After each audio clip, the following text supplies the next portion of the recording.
بها العراق في زمنك إلى فلسطين ولبنان وإلى سوريا وإلى دول أخرى والتي تقدر بملايين الدولارات.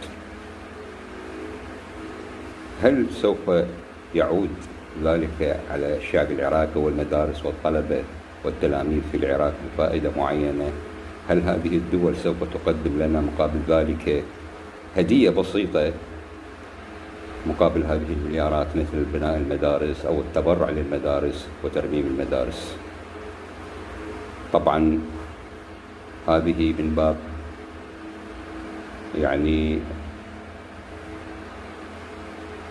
حرية الرأي وحرية التعبير تجاه رئيس الوزراء الذي